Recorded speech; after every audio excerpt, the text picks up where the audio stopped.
Author and journalist Zada Mavini joins me now. As always, hope for an independent Iran. In fact, she writes about that in her book, Lipstick Jihad, and her latest release, that being Honeymoon in Tehran. Zada, thanks for joining us this morning via Skype from England. I want to get your thoughts about the latest word that we're hearing from the clerics, again cracking down once again and saying that any protesters will be dealt with firmly. In fact, they will be made examples of. What does this say about what's going to happen with other protests? Will they continue in light of this crackdown?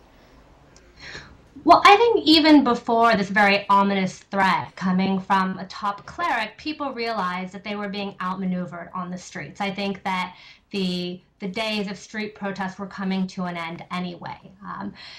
Tehran is a sprawling city. People weren't able to get to these protests because of authorities setting up roadblocks. So there was a logistical problem anyway.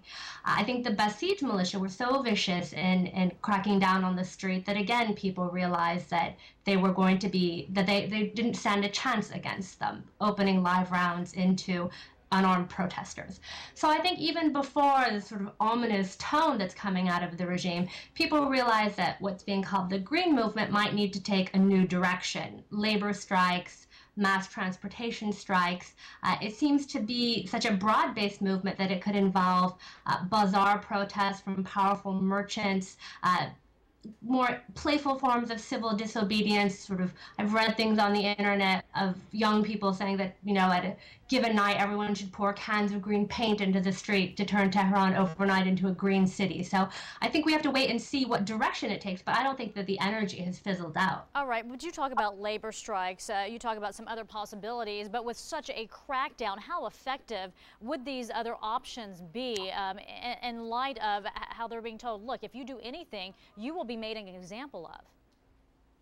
Well, I think that could be very intimidating to Iranians, certainly, but more peaceful forms of civil disobedience, I think, in terms of not turning up for work, for example, may be considered sort of a more cautious way of expressing discontent than showing up at a mass rally. But don't you think there will be a crackdown on that as well? There certainly might be, but I think we also have to bear in mind that Iran's clerics are fighting about this as well. One of the most important clerics, if not the most highest ranking cleric in Iran, or most well-regarded, Ayatollah Montazeri, has decreed in the last couple of days that it's this type of crackdown on unarmed protesters is un-Islamic.